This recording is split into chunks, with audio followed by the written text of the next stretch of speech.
right, welcome to the Point of View Podcast. I'm your host, Timothy On Purpose, and today we have the man, the myth, the legend, you know what I'm saying, my guy from around the corner, you know what I'm saying, when I used to live off that boulevard of Oceanside.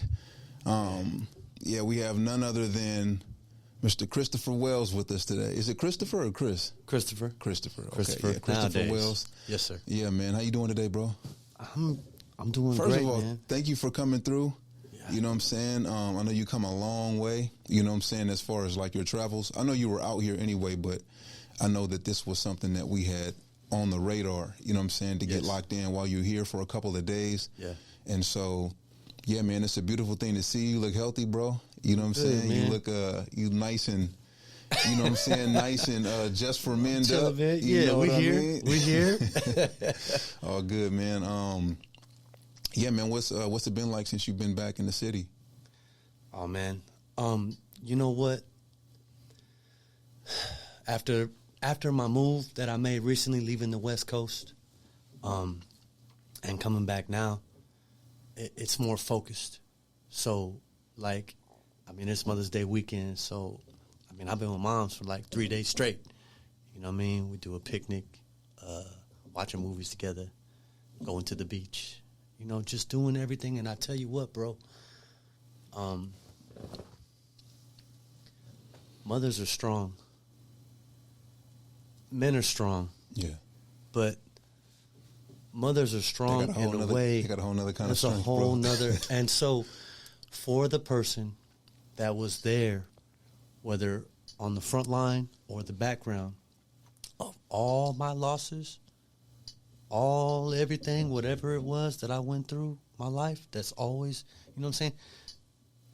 For going through all that and the fact that she's here with me today, that's a blessing, brother. That I'm extremely grateful for.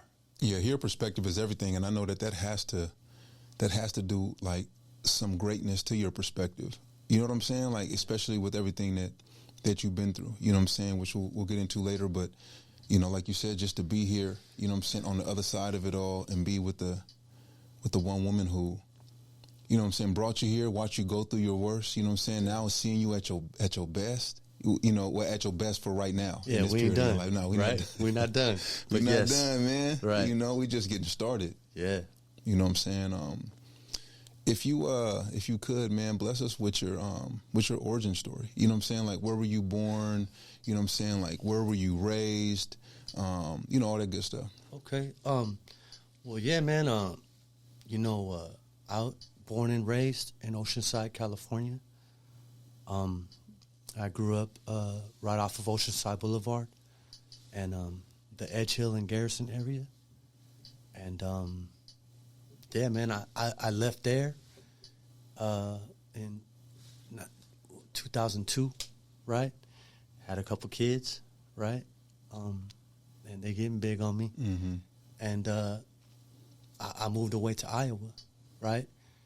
And I was in Iowa for 18 years. And it's funny because I probably got a little... You were in Iowa for 18 years? Yeah. Yeah, from 2002 till 2020. Mm. And I came back in 2020, and that's a trip. You know, it's like going somewhere that you've been before, but going there for the first time.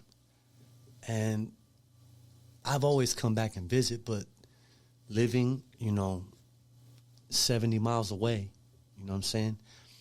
And being out here, you know, for 2.5, almost 3 years, it's like I got to see so much for like the first time, like through a lens that I had never seen before.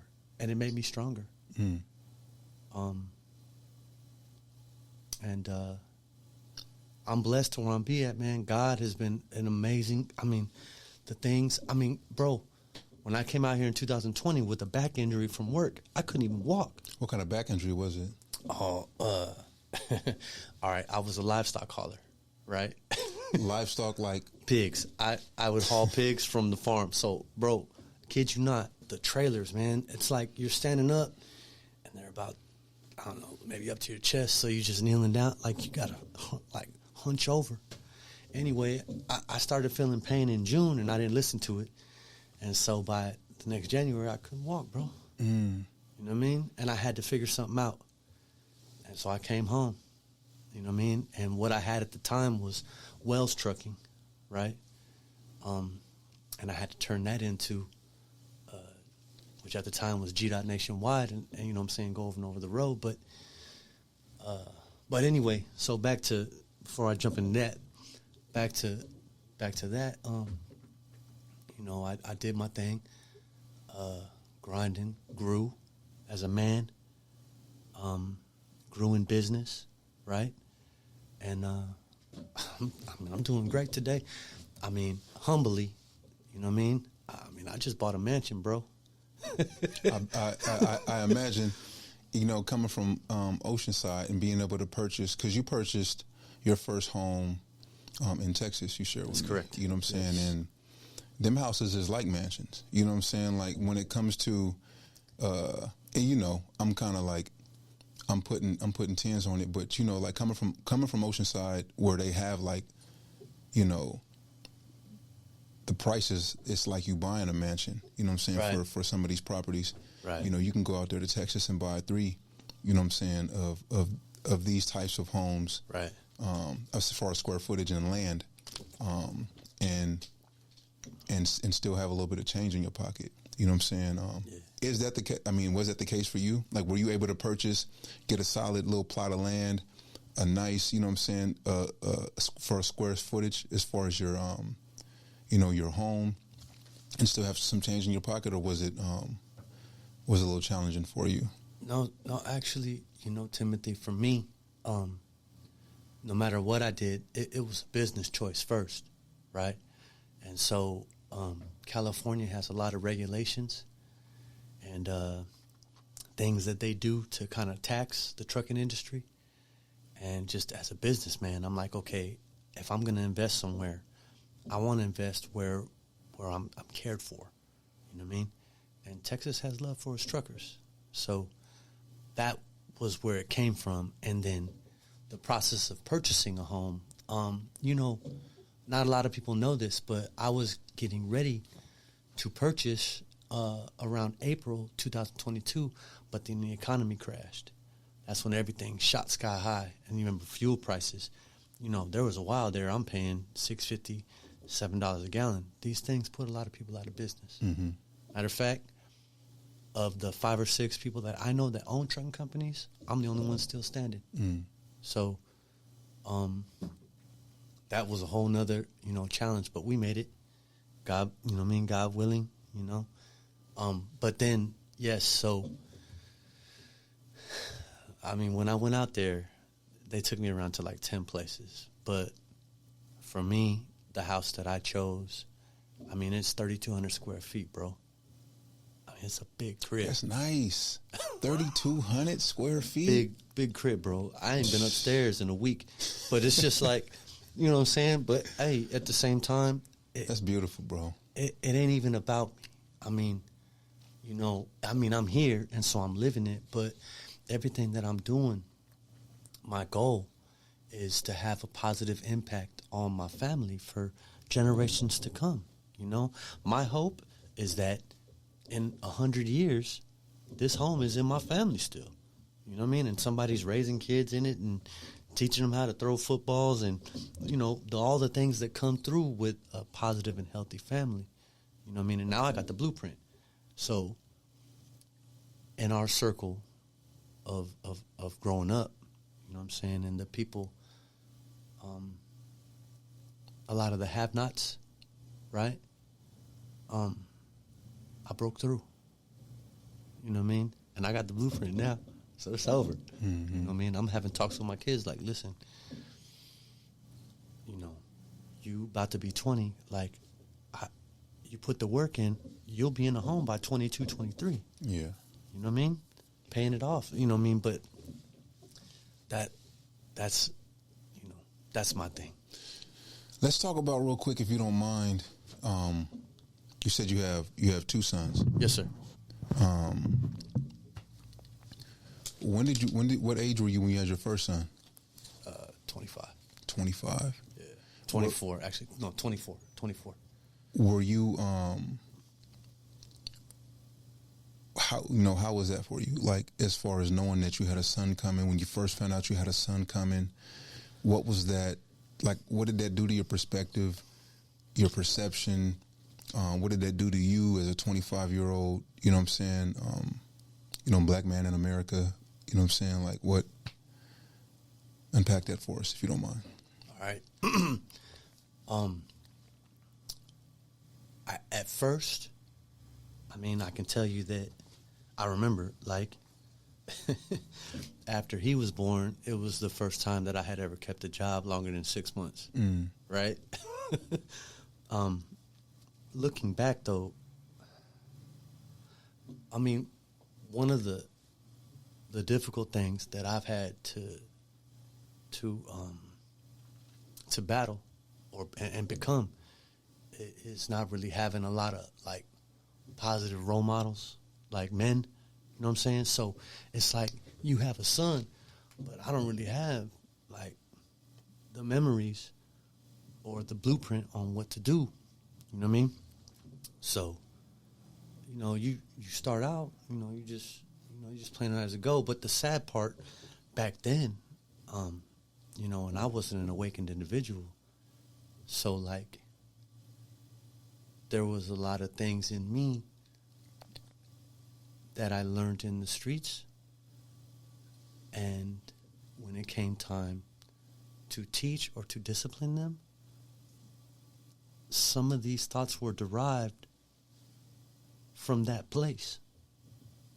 And I know we're not trying to get into, like, alcohol and drugs yet, but, like, I mean, you can get into whatever you want to get into. You know what I'm saying? It's, context is context, but, as far as whatever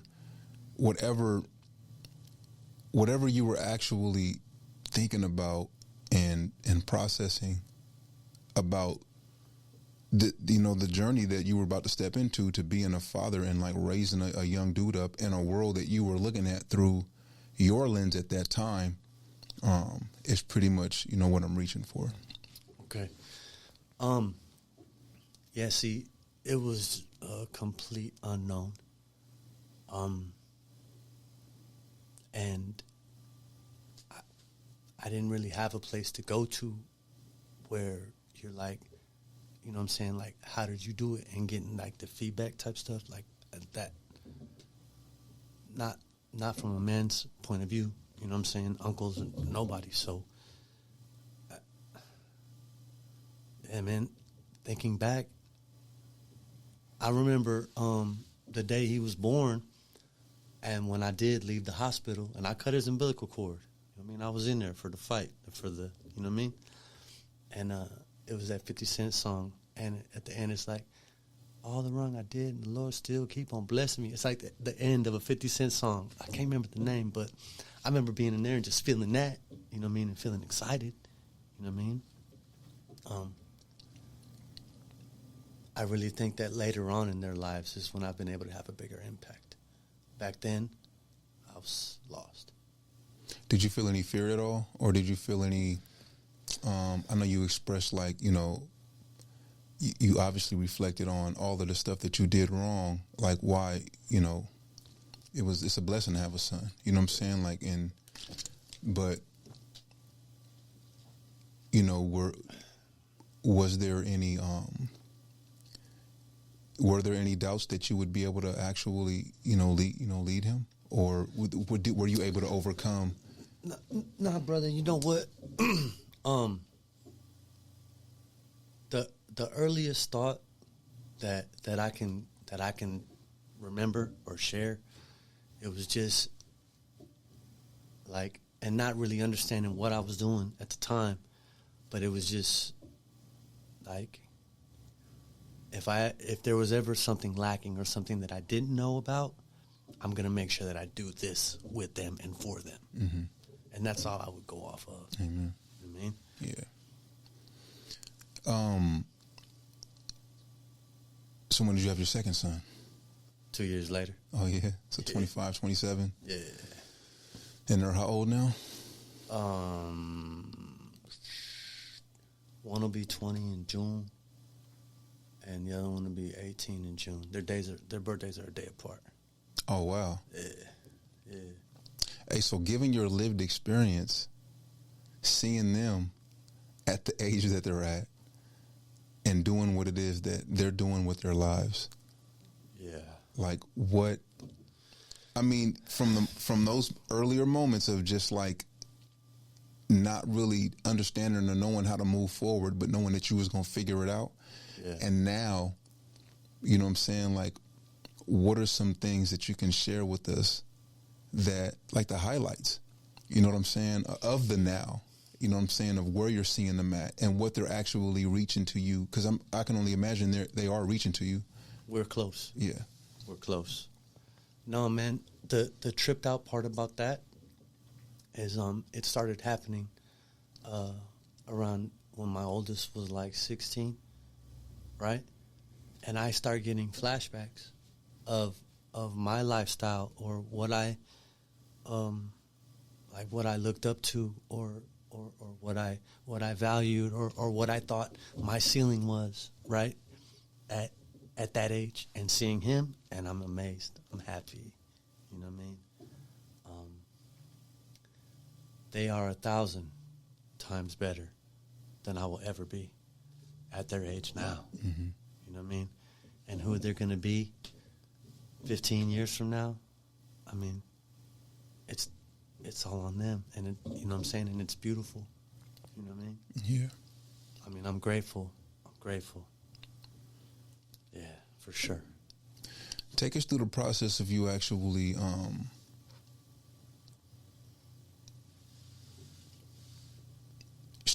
starting your company. You know what I'm saying? Like, I mean, you talked a little bit, you know, about, you've given us hints and little points.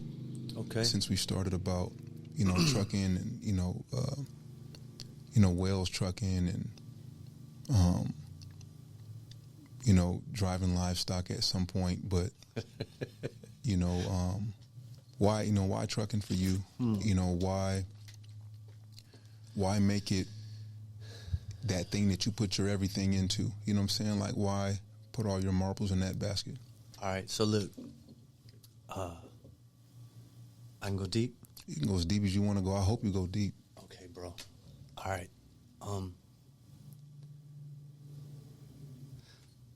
Not going deep into my drug use shit, but I'm going to take a piece of that because it matters, right? There was a family that I was extremely close to in Iowa, okay? And the oldest brother, and this is when I was still in my addiction, but we met each other and we hit it off like homies, you know what I mean? And it was just like one of those scenarios where we're surrounded by people that don't get it, but me and him, we just had this, it's like honor amongst thieves, and you know what I'm saying, anyways, we were close, right? And I want to say it was July 20th, 2012, right? And he passed away on a motorcycle, right? And it hurt me, you know? And when that had happened, his family knew that me and him was close, right? And so his younger brother, by 2 years, came to me, you know what I'm saying, and was like, look, man, like you know what I'm saying, you and Jay was cool, like you family here, like you good, you know what I mean? And me and him, we were close. We ran around some together, hung out. There are times, you know what I'm saying, where things got a little dark and he let me know, like, man, I'm here with you. You know what I mean? Like, it was good people. These are all solid individuals, right? And it was June 16th, 2013, and he passed away on a motorcycle, right? And I took that one hard. And actually checked myself into rehab a month later, right, at my lowest point. In any case, during this time, there was another brother 2 years younger than the middle one, right? And, you know, we were close, you know what I mean? And I never forget this, man, because I went into the rehab for 28 days, and I had been in there eating good, working out. So I came out, white T-shirt, Levi's, but I got a little swole to me, and he was like laughing. He was like, "Oh my God, Chris, is that you?" Like, he couldn't believe it. He had rolled up on me, picked me up, man, and I had never seen him so happy, right? And we went out fishing that night. I had never been fishing, but he caught a frog with his hand, then put the frog on a hook and caught a fish with the frog, right? We did that. Barbecued the next day. This is Iowa? This is Iowa. Yes, this is Iowa. Right? Barbecued the next day, you know what I'm saying? And I never forget that, man. And then y'all barbecued the frog? No. What we barbecued steaks. Barbecued the next day. I actually, low-key, I did give the fish to a homie of mine, though. I put it in the freezer. I was like, "You don't do this?" He's like, "Yeah, man, let me get that." So, but, and then I went away to, like, a halfway house, right? And October 31st, 2013, he died in his sleep, right? And I was hurt. So one of the brothers. Yeah, this is the third one. Dang. Right? You All mean? three of them. All three, right? And, like, that one, it hit me.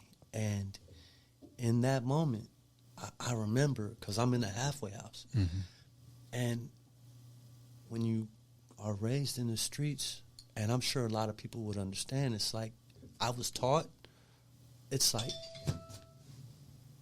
when I take a loss or something severe happens in my life, we turn to drugs and alcohol. Right. It's like, that's just the thing to do. Like, I didn't ever know about turning the loss into a win, or I didn't know nothing about none of that. You know what I'm saying? But I remembered how happy he was to see me doing good. You know what I'm saying?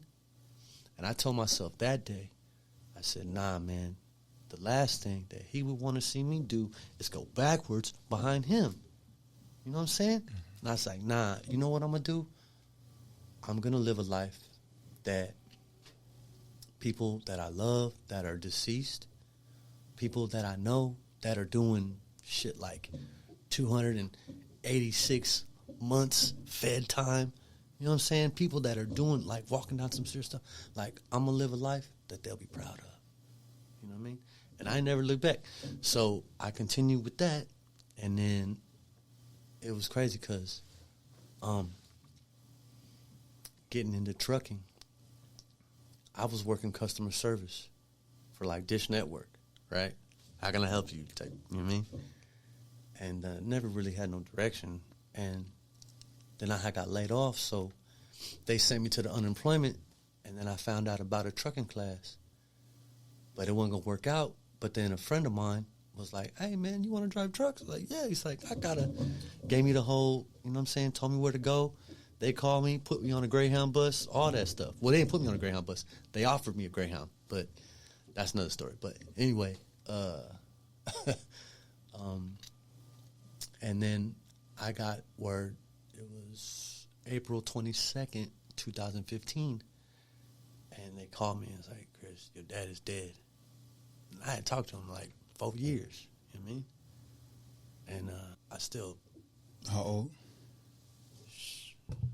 35? 35, 36, right? Anyway, I got that call. They was like, "Chris, your dad is dead." And you know what?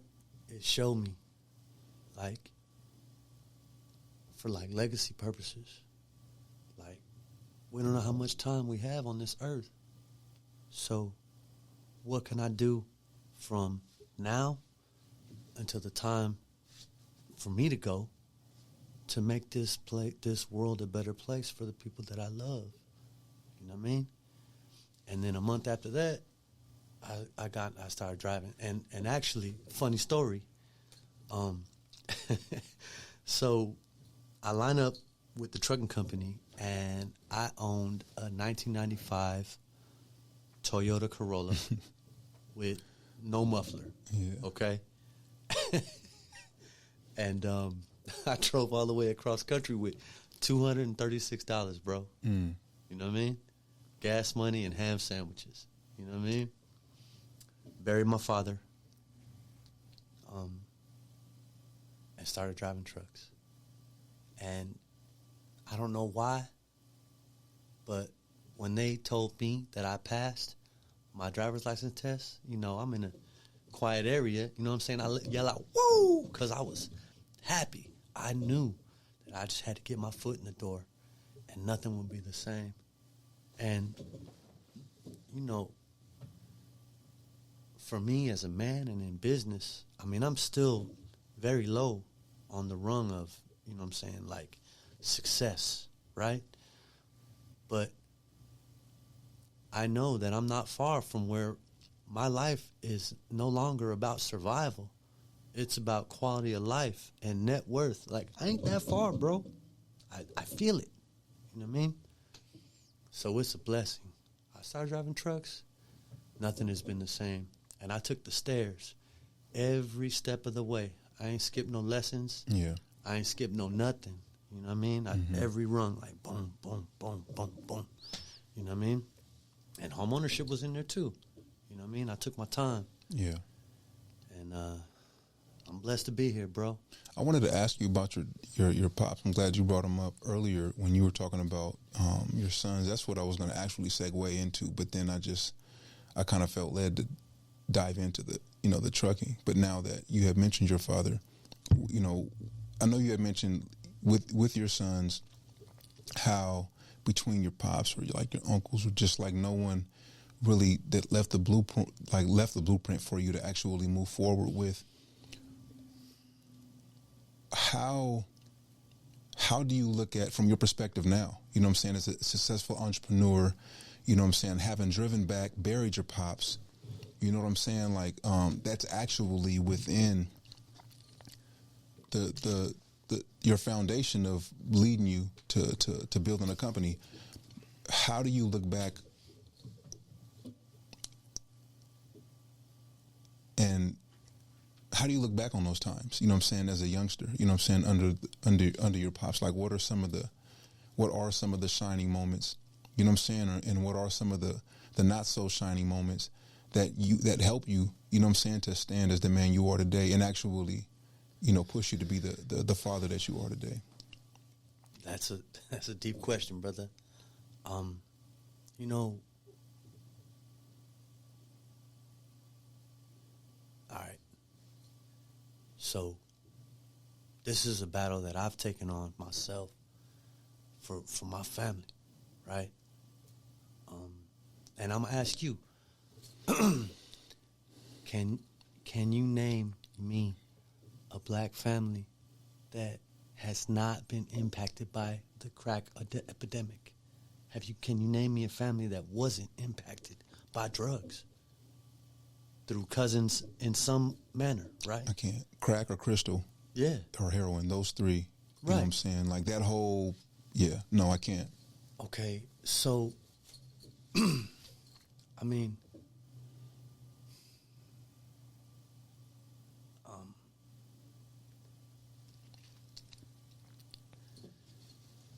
and you can take your time. Yeah, you know what I'm saying? going back, man, it ain't that I have all bad memories. But I'm saying it's just that household was different. And I actually just found out that it was like that for my little brother, too. Mm. You know what I'm saying? It's like, you know, you go or whatever, and you just, like, sit in that room and don't move. You know what I mean? And they don't feed you. So those are the things that stick out. You know, one of my earliest memories, I mean, I think I had to be 4 years old.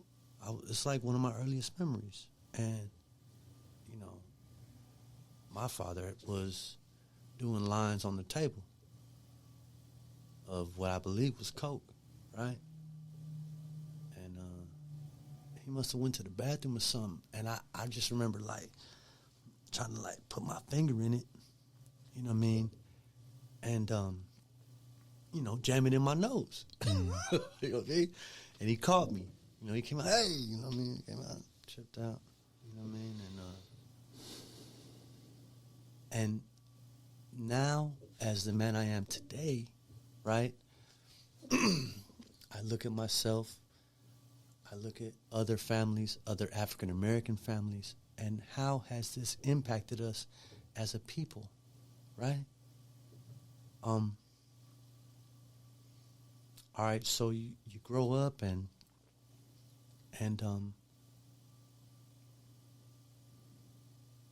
you can say that in areas where the working man is a sucker, you know what I'm saying? The hustler is held up high, or the gangster is held up high, you know what I'm saying? You know, the drug user was low, you know what I mean? Smoking weed, held up high, right? And so I think about it today, and then I think about, you know, people in my culture that you know, that smoke weed religiously, and, you know what I'm saying, it's a part of almost all of our Thanksgiving functions. You know, it is what it is, you know what I'm saying? And that's across the nation. And the glorification of, you know, different things like that, it's an after effect of that same crack epidemic. Like a side effect. Yeah. So they're glorifying something that is still holding you back. And so, because it's almost like, too, with the weed and with, like, especially like how they, you know, they've legalized it where they've legalized it. They've monetized it where they've monetized it, as far as like how they're able to make so much money off of it now, like the state, like certain states, you know what I'm saying? Yes. Dispensaries are everywhere. It's like it's been normalized now. But if you look at where the dispensaries are, the communities that they're in, that's right. It says a lot. That's right. And then individuals that come, like, we are the generations of those generations. Like, we're the younger generations of those, you know, crack, heroin, and, you know what I'm saying, the first wave of the methamphetamine, you know, epidemic. You know what I'm saying? Like, we are those. And so a lot of like weed consumption is a lot of our culture's efforts at coping the best way possible.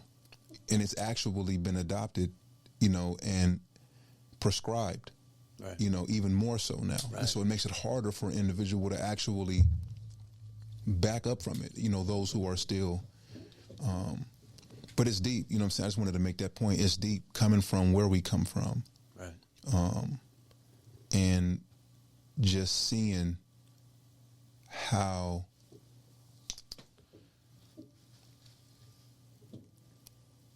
not only is it all the more a coping mechanism, but how it's just so normalized, and it's so okay to be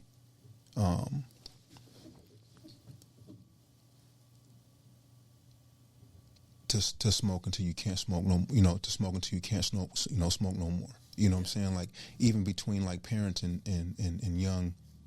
And it gets passed down. Right, that's what I'm saying. You know, you got, I mean, I'm definitely not trying to, like, I ain't trying to push nobody around. I'm just saying the reality, you know what I'm saying, the reality is, it's like, you know, these days, and it's been going on, but, you know, like, it's hard to see parents smoking with their kids. Right. You know what I'm saying? It's hard. It's hard. And I don't know why it's hard, because it ain't my business, but I think it has more to do with just who we are and what we come from. Brother, you know what I'm saying? Well, there's families that pass down how to keep a good credit score. Mm-hmm. There's families that pass down how to buy a house. There's families that pass down all these other things. You know what I'm saying? And so when it's been normalized to that effect, you know what I'm saying? Like, that's what we passing down, bruh. Right. You know what I mean? And that's why I was mentioning. I'm glad that you brought that to the surface, because every time I talk to you, you know what I'm saying? Like, we talk regularly.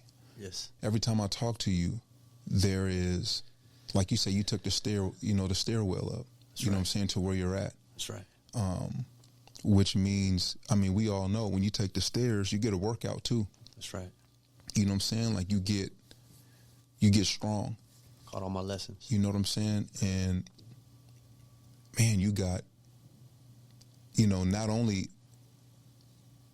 do you know how to explain why the stairs are important to take to your sons and every other young man that comes across your life and other men your age that come from the generation. Right. But you're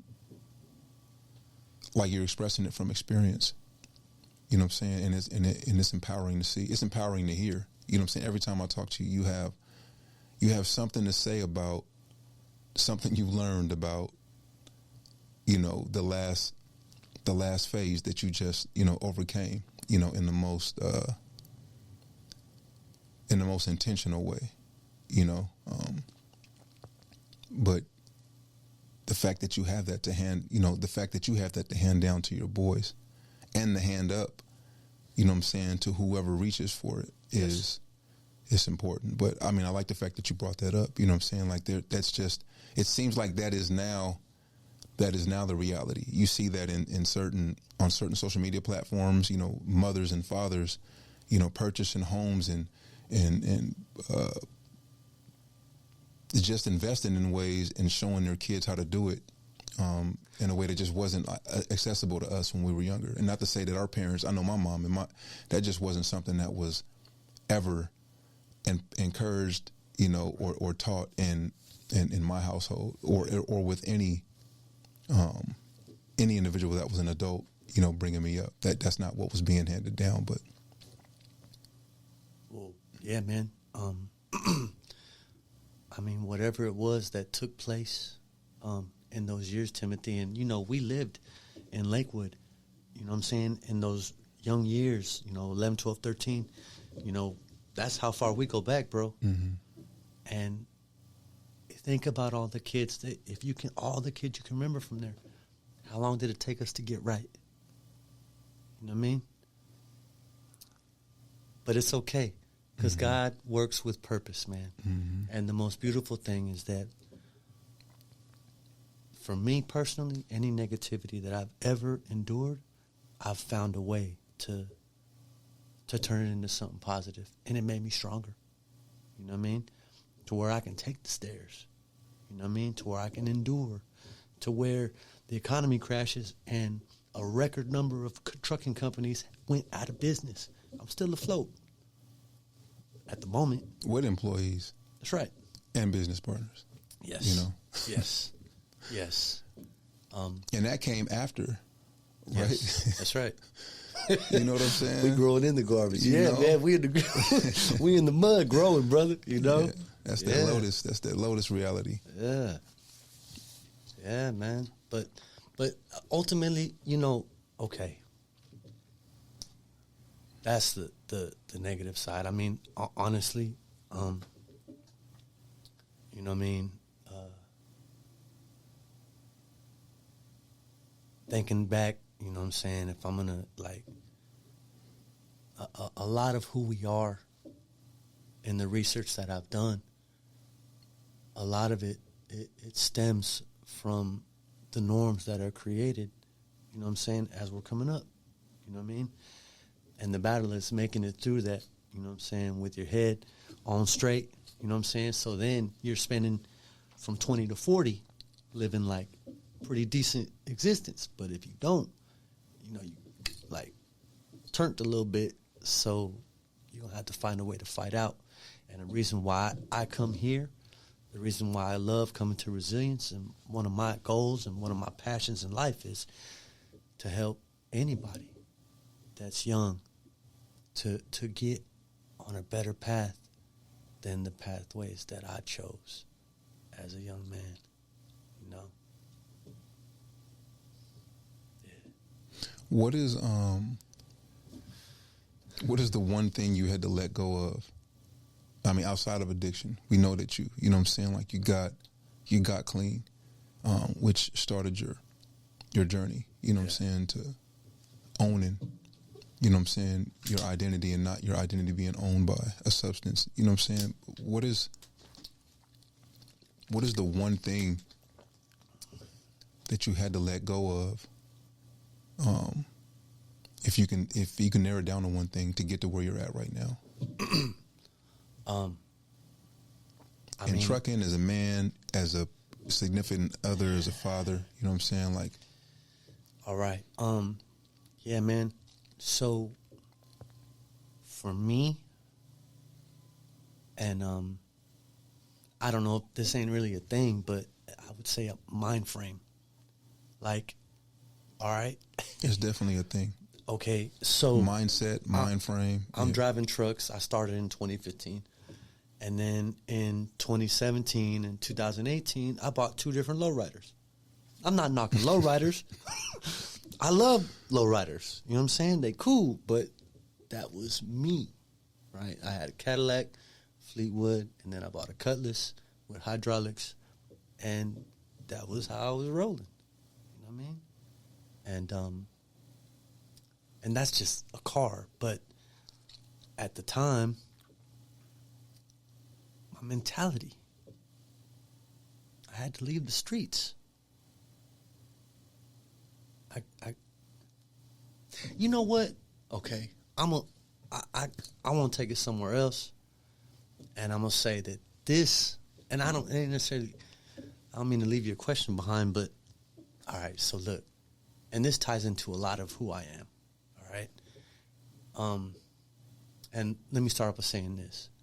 I was largely just raised in the community that I was around at the time. When I was in my preteens, it was mostly around African-American families. Is that what was predominant in the neighborhood that I grew up in, right? Mm-hmm. And, you know, I know Jay's mama and Sammy's mom and yo mom, and, you know what I'm saying? I mean, I've been around forever, right? And, you know, I had a very busy mom, and we didn't have a car, so, you know, we didn't really have a hot meal on a consistent basis, right? And so I got taken in by a Tongan and Samoan family right over there on Orsay Boulevard at like 12 years old, and this is the first time that I ever eat like a hot meal on a regular basis. And I went over there, I couldn't believe it. They had a whole oven, brand new chicken, you know what I'm saying, a fresh pot of rice. My it boy looked said good. brand new chicken, huh? Man, on a Wednesday, bruh. Like a random Wednesday. You know what I'm saying? Yeah. That's a big deal when you're not used to that. No, and so, you know, and I, you know what I'm saying, I got to spend a lot of time around them. And then my Hispanic friends, I love for, you know what I'm saying, hablo español, you know what I mean? Like, literally like being raised up and going to the quinceañeras and dancing and learning how to dance to Hispanic music. And I mean, literally like just, that was love, the best that they could give. And I love them for it, man. Oceanside in the 90s was extremely racist, Timothy. Scary for me. Like, everybody that was African American, they had moved out of the Lakewood, they was gone. You know what I mean? But I stayed. You know what I mean? And I've never, the one that hurt the most, like racial thing that I dealt with, that like it still hurts. You know what I'm saying? Because I was probably 12 or 13. And I probably had on I remember I had a Malcolm X hat. It was just a hat with an X, but it had like red, yellow, green. Yeah. You know what I mean? That was the hat at the time. Yeah. So I had that hat, you know, and probably just like a shirt with a hole in it because I wasn't. Anyways, but in a basketball, and I was walking up, you know what I mean, to my friend's house and to go play some ball, and there was a dude who was much more advanced and older, right? And he was like a gang member, you know what I mean? And I'm trying to talk to my friend, and he's staring at me like, you want to kill me? You know, you like look over and you see this like mean face. And I don't even understand what's happening at the time, right? And I remember like looking over and being like, what's up, man? Like, you all right? Or, you know what I mean? He's like, are you a nigger? You know what I mean? I didn't know what to say. I was scared. I mean, it wasn't so much like scared. I mean, because I played tackle football all day, every day up at the park with no pads. You know what I'm saying? Like, it wasn't necessarily like scared. It was just the evilness that I hadn't experienced. It was different. I had never. And I think I was like, I guess, like, I didn't know how to, you know what I'm saying? Like, I didn't know how to answer that. You know what I mean? I was a kid, man. And,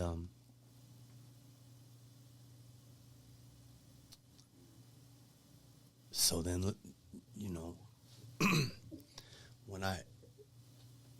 why I do what I do today, giving back, coming here with you, coming to Resilience, talking to my sons, talking to my cousins, talking to anybody, you know what I'm saying, and building them up, being someone that's reachable, because I had nowhere to go. No uncles, no cousins, nowhere. Like, literally, like, you know, you go through something like that, and I didn't talk to anybody about it. You know what I'm saying? Yeah. And it might have been funny to people that saw it, because they're like, you know, like, maybe I'm getting punked out, but it was ugly, bro. But ultimately, I'm turning into a positive, and it made me a better man. You know what I mean? And I love my people, man. Like, honestly, like,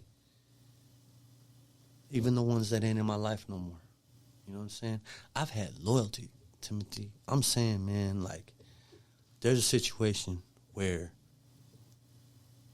and this is another one, but it didn't hurt as much because what I'm going to tell you, but, you know, I wasn't the most liked individual. And, you know, one guy told me, he's like, you just have the kind of face that people just don't like. You know what I'm saying? But it wasn't that. You know what I'm saying? It's like, imagine if I'm at a party and there's that racial vibe, right? So it's like if somebody's girl looks at me, it's worse because it's me. You know what I'm saying? Yeah. Anyway, there's a time, man, and I'll never forget this guy, man.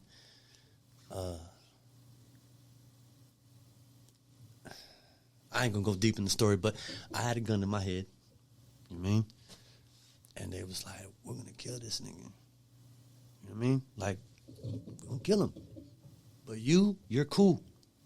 It's like, look, and this was me and my best friend growing up. Mm-hmm. You know what I'm saying? The one person throughout my years that helped me feel okay to be me. You know what I'm saying? Yeah. But they told him, it's like, you're cool. But this guy, like, he done, okay? But we could let you go. But if we let you go, it's over. There's no get back, no nothing. You know what I mean? And the room got quiet. You know what I'm saying? You could hear a mouse sneeze. You know what I mean? And he was like, nah.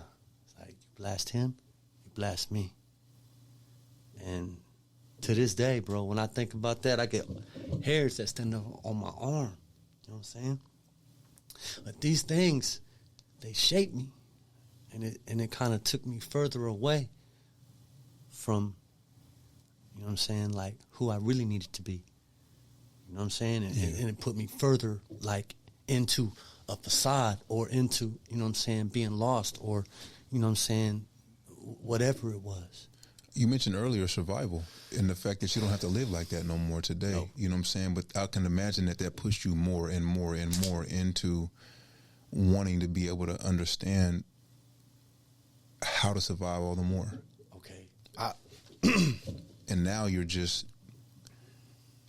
on the other side of that and you're living a life, bro, like a life of value. Go ahead. Okay. I'm saying, man, imagine, and the deepest that it gets and the easiest way to explain it is imagine having to be alive, but scared of being who you are. Because who you are could get you killed. And you surrounded. And when you say this, you mean race-wise? Yeah. Got you. Yeah. I mean, that's my memory, man. That's a hard reality to live with too, bro. I can only imagine. And that brings a lot into context now. I mean, we've talked about some of this, but like hearing you share it in this like from this perspective is deep because I don't think you've ever expressed it like that. Like, I could have easily, you know, I'm glad I didn't say it, but I could have easily have been like, yeah, you know what I'm saying? Like, I was afraid to be me. You know what I'm saying? When I was, you know, down in the valley, I grew up like I grew up, you know what I'm saying? Had Samoan best friends, Hispanic best friends, and I couldn't even really be their friend because, you know what I'm saying? Like, of the Crip blood and mess up whatevers. Yeah. But that's 100% completely different because you talking about the race relation reality of it all. You can't even be who you are in the identity of the blood running through your veins. Oh, yeah, man. Not to say out of total fear, but like you said, like you could be killed. You know, if you operate, what do you mean when you say that though? Like you could be killed? Like, no, well, what I'm saying is, it's, I mean, there were tense times in our city, you know, and I would hear about different things, you know, but I can say, you know what I mean, like 99% of the people that I loved and that, you know what I'm saying, invited me into their homes and things like that, like they stood with me. And for that, I'm grateful. You know what I mean? Okay. If I had uncles or, you know, cousins, I mean, one of my aunties used to live in the back of the east side.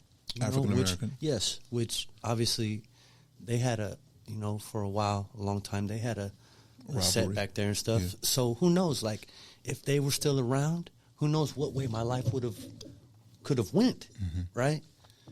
Because then I would have had somewhere to go with these things that were happening to me. But I didn't. You know what I mean? Yeah. And I just had to suck them up. And looking at it today, it made me stronger. Most definitely. Because I operate in unfamiliar territories, and I'm comfortable. I'm good with it. You know and that's the amazing, that's the miracle of it all. Like, the people you run into in Texas or the people you run into on the road or the people that you exchange goods and services with have no clue why you're so bright, why you shine the way you do, you know, why you are the diamond that you are, and why they enjoy doing business with you. You know what I'm saying? Like, it's all right. Like, it's all from the reality of what's been pressed out as a result of that. You know, we know. I don't want to say it in a cliche way, but how diamonds are made out. Pressure. Like the most precious of stones and like valuable realities like gold. Like that stuff is pressure creates diamonds, brother. Mm-hmm. Pressure creates diamonds. And I ain't saying I'm a diamond. I'm a humble man. I'm here today. I could be gone tomorrow. You know what I mean? But for whatever reason, God took every stick that's ever been thrown at me and turned it into armor. You know what I mean? And I'm grateful. And, change the detail, lose the moment. But big reason why I do what I do with my outreach work, any life that I can touch in a positive way, is because I remember when things would happen and not having no one to talk to. Right. How different is it if I have 4 uncles and 2 cousins and I go tell them and then they come back and then now that's a beef. So maybe the relationships that I have today, who knows what, but God had a purpose and I'm grateful. Share with us, if you don't mind, like a particular God story. Oh, man. I'm sure you have many, but, Wow. one that just holds your heart in its hands. All right. Deep in my addiction, it was Christmas Eve, 2012, right? Everyone had somewhere to go. I had nowhere to go. I had been staying with my closest friend at the time, but we was living down in San Diego. We came up this way, and, he was going to see a friend of his, so he couldn't really take me, you know what I mean? So I was like, just drop me off here, you know what I mean? But I had nowhere to go, man. And I remember I'm on a hillside overlooking, like, the mall area, but from the Carlsbad side, you know what I mean? And I'm like, I remember, man, I was like, I'm one of the moments, man, like crazy. Like, I'm looking up at the moon, crying, begging God to, like, take my life or show me another way. You know what I mean? Like, I'm tired. You know what I mean? And, actually, no, that's 2011. Because, yeah, that 2011. Take my life, show me another way. You know what I'm saying? Like, screaming out, right? And I didn't realize those prayers or whatever that was that night being answered, because my clean date ain't until July 16th, 2013. So I had some more run in me. You know what I mean? Yeah. But I look up, 2019. That's just God, I'm hauling bro. livestock, and I'm like, oh my, and mind you, the work ethic that I have today, I never had before. Right. Ever. You know what I mean? So somewhere in there, it's God's work, brother. Every step, the lives that I touched, the people that I loved, that I lost with no explanation. I shook dude's hand the morning before I went, come back home from work, and he dead. What? That fast. You know what I mean? And all I can do is keep them with me here, keep building, you know what I'm saying? Keep moving towards the best future that I can provide. You know what I mean? That I can make happen. What's the name of your company today? Edge Hill Transport. Edge Hill Transport. What is, give us that 2-minute elevator pitch. Oh, what do you mean elevator pitch? Like, sell my company to you? Yeah. Oh, man. You ain't got to sell it to me, but what does Edge Hill do? What does it transport? Who does it support? How, what is that? I know y'all probably go everywhere. You know what I'm saying? All across the nation. Yeah. I mean, it's growing, Timothy, and I was just talking about this with Jay today, and the power and ownership is real. The lives that you can touch, it's real, bro. And like I said, out of, like, say I know 6 people that own trucking companies that failed last year.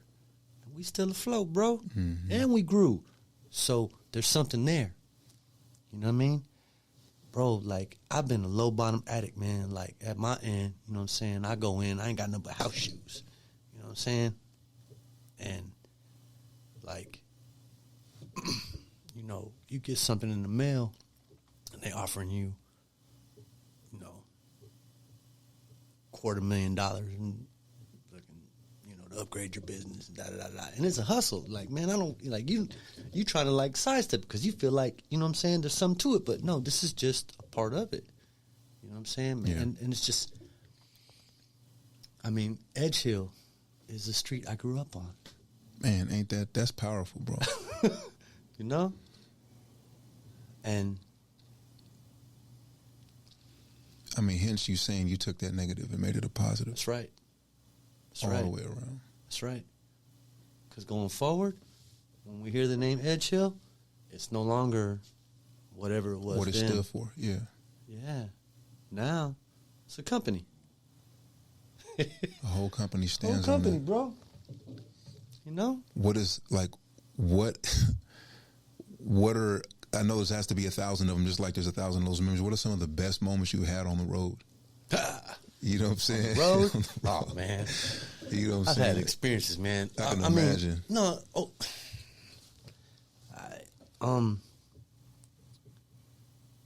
I mean, the road is peaceful, right? And I mean, I have like funny stuff that I've seen, or What's a funny? Give us a funny real quick. oh, Something man. funny. Come on, man. Okay, look, I'm not bashing any LGBTQ or none of them, okay? But like, obviously, like, LGBTQ. right? Yeah, like I've Hey. never seen like anyways, I'm at a truck stop and I'm sitting, you know, in my truck and I'm watching a security guard and a prostitute, and it's a man. And A man prostitute. It's a man, but he got a dress on, right? And they playing like tag and chase. Like the prostitute is like hiding here and then coming out from under another truck and the security guard looking. You know what I'm saying? And then next thing you know, I hear a knock. Knock, knock, knock. He knocking on my door. You know, The prostitute. Yeah, and I just put my not here. They ran away. You know what I'm saying? And that was in Birmingham, Alabama. That popped in my head. I mean, the road is growth, bro. Even me, for Jay, I mean, everything you go through, it's like getting through it. So, okay, last year I got stuck in Fort Stockton for like 5 days. Where's that at? Texas. My truck was broke down. I didn't have a lot of faith in the mechanics that I was at. It was a nightmare, right? Because I didn't know if I was going to make it out. But making it out, it feels good, right? So, I mean, places I've seen, you can't replace it, and no camera does justice. The stars at night in New Mexico, it's God's love, man. Seeing it, you got to see it yourself. Because ain't no iPhone could get that. You got to see it. The Salt Lake of Utah. Like, you imagine a body of water that's motionless like a mirror? Mm. And you just In the looking day at or it. at night? In the day. In the daytime. And it's just, like, it doesn't move. You just see everything reflecting Salt off it. water. Sometimes I'll be thinking that just be like the magic of the person that's doing the photography. They just know how to make like it look like the trees that are standing over it are really just like reflecting off of Right. it like that. But Right. I'm like, bro, water just doesn't. No. I mean, it's a still shot, so yeah, the water standing still in the shot. But it looks like even if it wasn't and it was a movie or it was some motion like a moving frame. Yeah. That the trees would be standing in reflection just as it is in a still frame. But I mean, I can imagine, bro. Like, you know, there was a time, and I want to say it was Montana, and it could have been the Yellowstone area, but I'm driving through there in the springtime or whatever time it was, and all the trees and everything was yellow. It looked Everything. amazing. It looked amazing, bro. It looked amazing. One time, also in Montana, I was driving down the highway, and there was like hundreds and hundreds of like elk or deer or something. They was just chilling, just all Hundreds? inside. Hundreds. I'm saying flocks of 12 to 15, like 50 times. Like you pass them, like I'm seeing them, and they're on the sides of the roads. It was just that has to be amazing to see. when you are from the city From Cali, setting, yeah. right? And mind you, okay, see, we didn't have a car growing up, so I didn't travel. I never even got out of San Diego County. You know what I mean? So going out and seeing all these things, it's amazing. The Colorado Rockies in the springtime. It's just good stuff. It's just good for the soul, bro. I love what I do. Yeah. Oh, and the food. I eat good.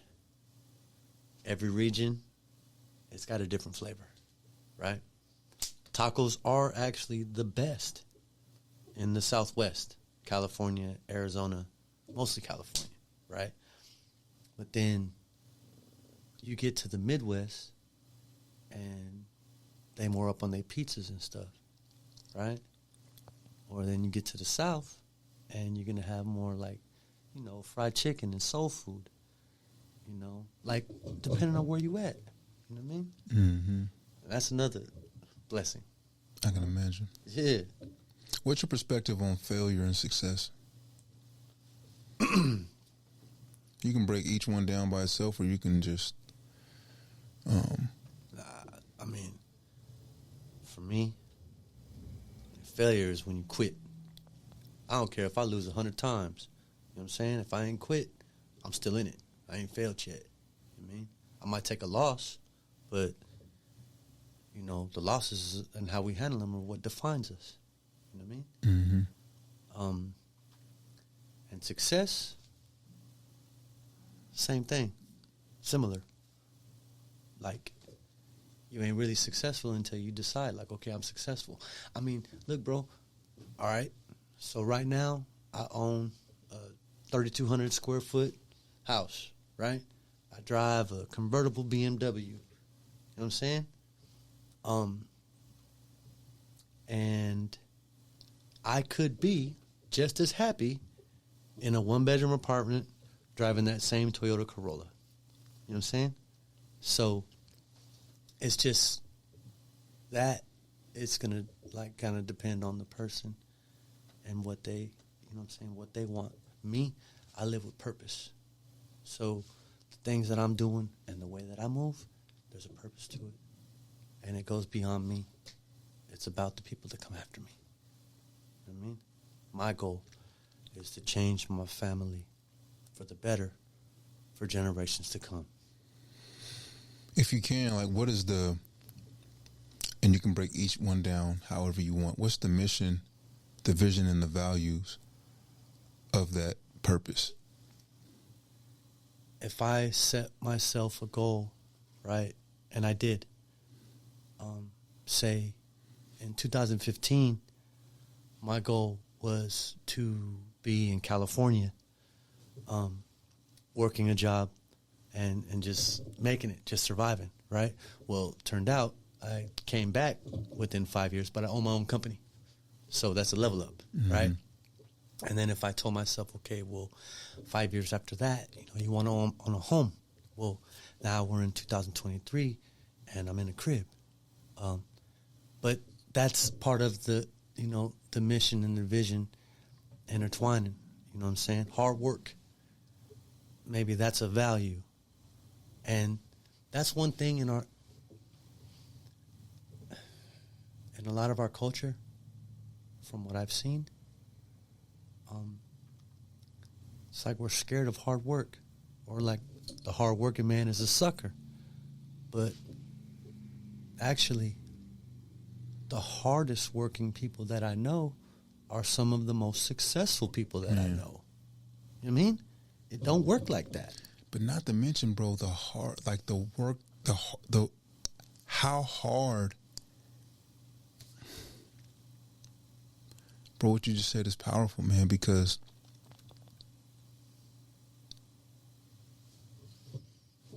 it takes extremely hard work to overcome, like, self-develop, like developing within oneself, overcoming everything, you know what I'm saying, that you were able to overcome. Facts. Extremely hard work, day to day. I remember having phone conversations with you last year. You know what I'm saying? When you were sharing with me, and I was sharing with you,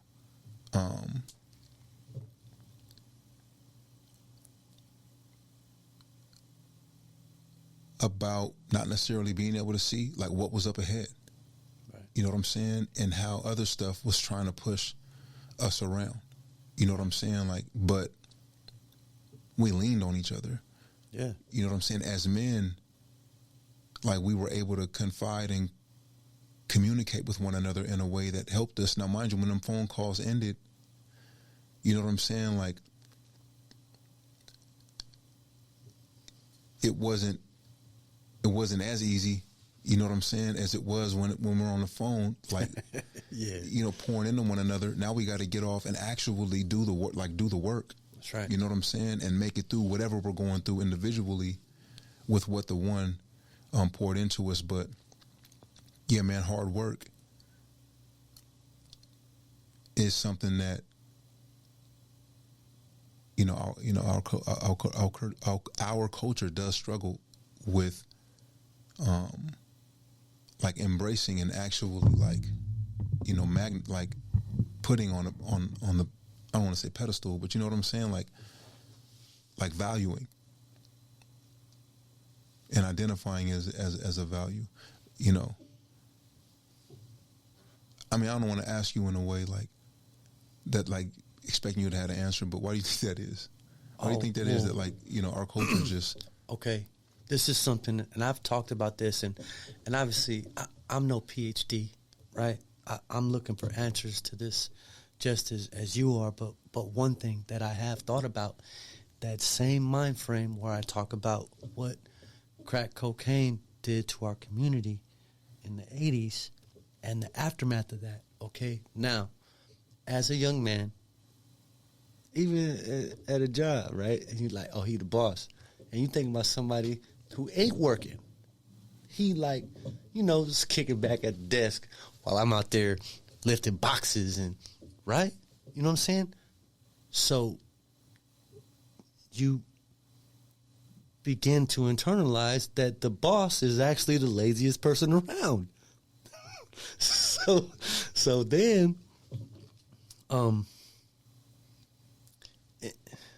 without trying, you've taught yourself that in order to be a boss, you don't work. You shouldn't be doing nothing. Everybody should be doing everybody everything. else. So you become a boss at getting people to do stuff for you. But, and Timothy, you're extremely successful in my eyes, bro. I love your story. Thank you, bro. I love when we talk, when we share. It's like two knives sharpening each other. You know what I'm saying? And you're one of the hardest working dudes I've ever met in my life. Straight up. And that to and then the bosses, okay, now as a business owner, like, look, the bosses that I know are also the hardest working individuals that I know. Before wealth, right? Before that. You know what I'm saying? Yeah. Success, business, you know what I'm saying? These are the people that are up at 3 a.m. I am up at 3 a.m. sometimes, figuring out numbers, looking at different, like, avenues and lanes and where the trucks could be to make more. I am up doing this when everybody else is, you know, watching movies and shit. You know what I mean? But that's what it takes to stay afloat. You know what I mean?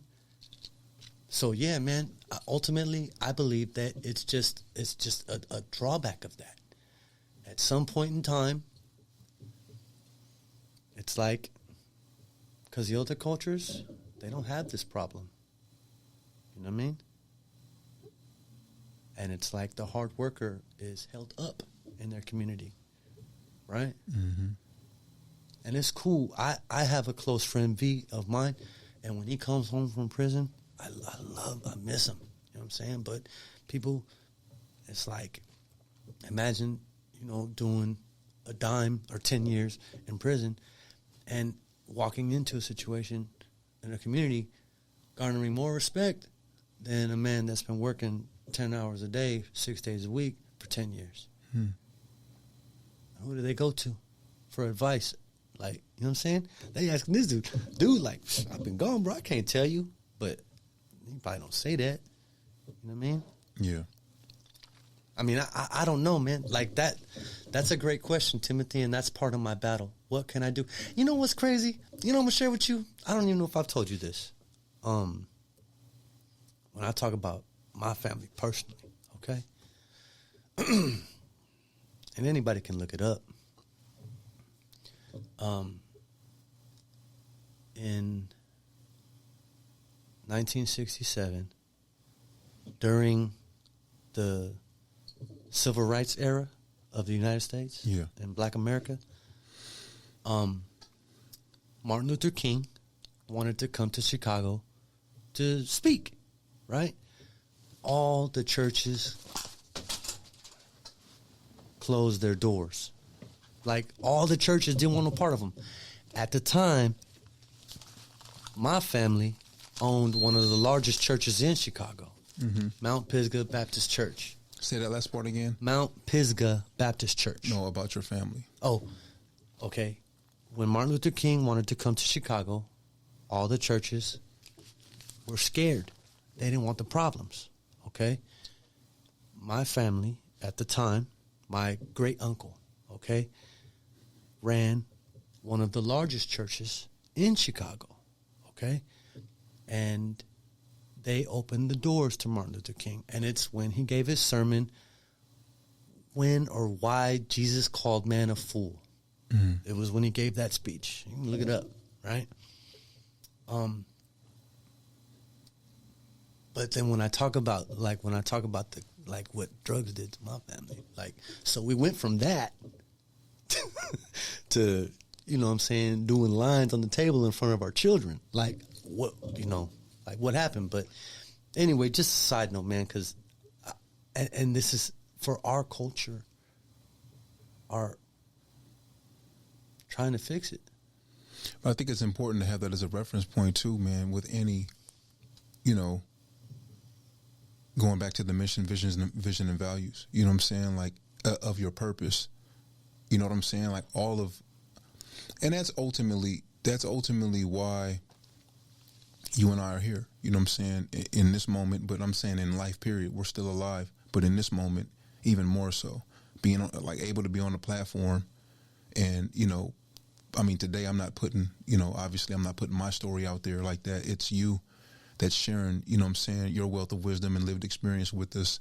But it is all the more empowering, you know, to know that you're speaking from the perspective of someone who, as you just mentioned, you know, 4 years old, you know, playing in cocaine, to now, you know, I'm not going to ask you your age, but the age you are, and you have a foundation for people to stand on. That's strong and like solid. Yeah. You know? God willing. And that's a great like foundation to have, to stand on, to at least visualize something. Imagine a life for others, you know what I'm saying? And purposely pursue a path that can, you know, feed others, you know what I'm saying? And provide for other families. I mean, as you're doing for employees, business partners, but not only that, it's when you make yourself available to the youth, you know what I'm saying? Like, here at Resilience, or just throughout the city, or wherever you go, you know what I'm saying? Because that's just, you know, who you are. So wherever you go, I remember you were sharing with me, you know, how you want to make a difference. You know what I'm saying? It's important. In the immediate area that you actually purchase a home. But no, it's a beautiful thing to see, man. And, you know, I keep saying it because it just is a reality, man. It's empowering, you know. As someone who survived a lot myself, it's just, sometimes I wonder, like, how, you know, how each day is going to play out. And, like,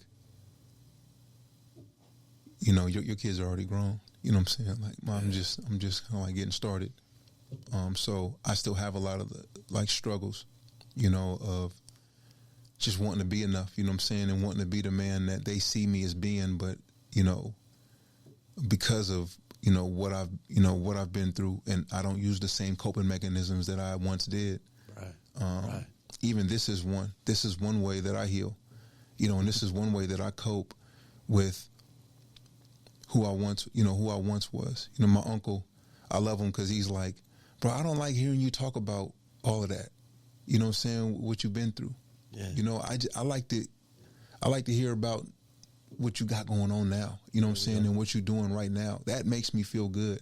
Yeah. You know what I'm saying? But he lived it so close to me in such close proximity, and I was almost gone from him for so many times, him and my immediate family, that, I understand, what I'm saying, what he's expressing. But, man, how powerful it is to hear, what I'm saying, and sometimes to reflect back to what you survived. I think it puts into perspective what the mission, vision, and value is, or what your values are, what your mission is, and, even though you may not be able to see the full vision, but what you can see right in front of you that's leading to where you're going. And I think that leads us to like the greater perspective of who we are.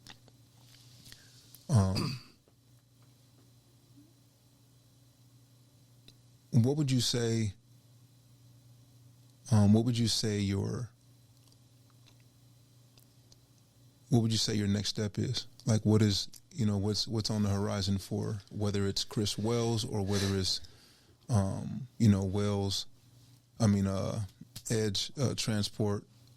Like, what's next, man? What I'm building right now, and what I'm working towards is, and I've talked to you about it, a network of successful people in an area, in a region. Like, I would love it. Say if I was able to, you come out there, right? And you doing your thing, and I'm doing my thing. And then 10 years from now, one of your kids needs a job. And it just so happens that my son is over here doing this, and they, put him on. And it's just success, breeding success, breeding success. I'm at a place where I want to fight that battle. My goal for me and my family and people in my community is building a culture of success where what was once considered good enough, like when we were growing up, the bar is higher than that now. Yeah. And feel like if I'm, shooting for the moon and I miss, I'm still out there around the stars somewhere, man. We're going to be all right. Right.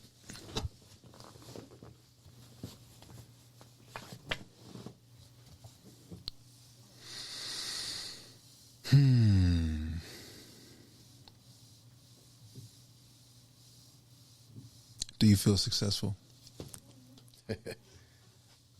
No. I'm hungry. Very.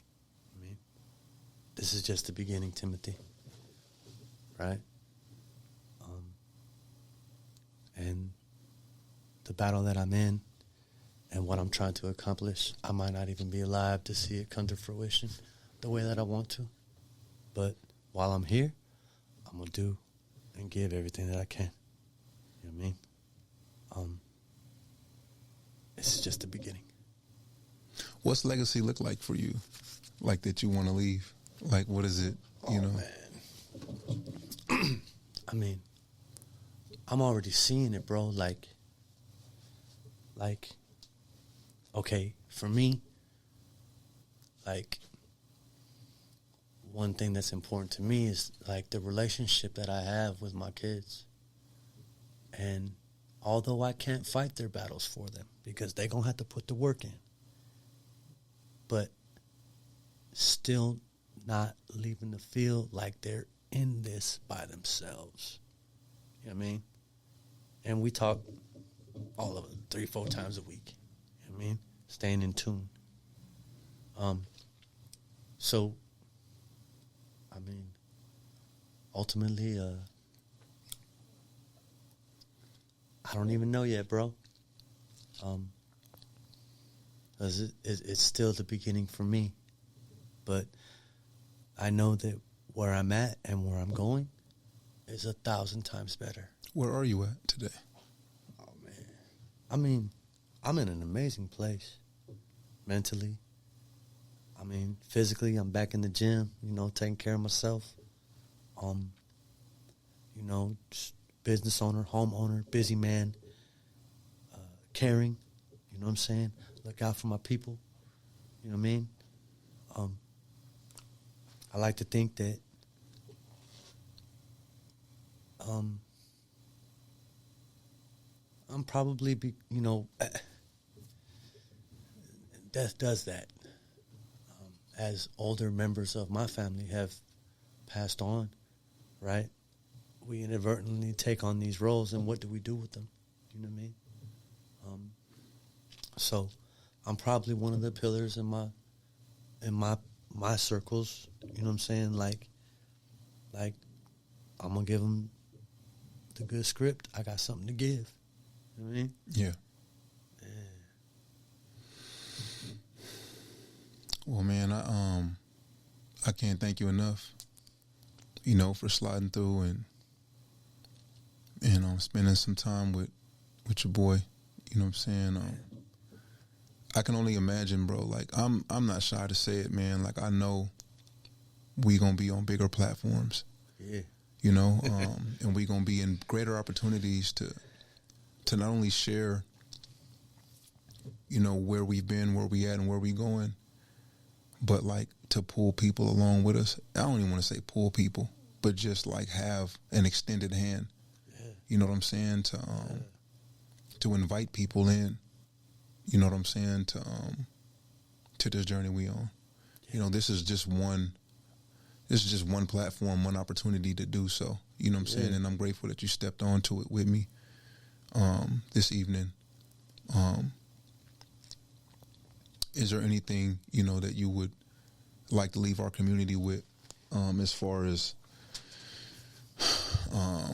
insight, wisdom? There's a range of different, men and women, youngsters, individuals our age that could be tapping in and tuned in. But yeah, what? All right. What can you leave us with? If you're trying to better yourself and people knock you for it, you got to really question, like, are you where you're supposed to be? God's going to give you an opportunity to make an impact on this world. I want to encourage you to join me in this fight. Let's all work together to help make this world a better place for all of us.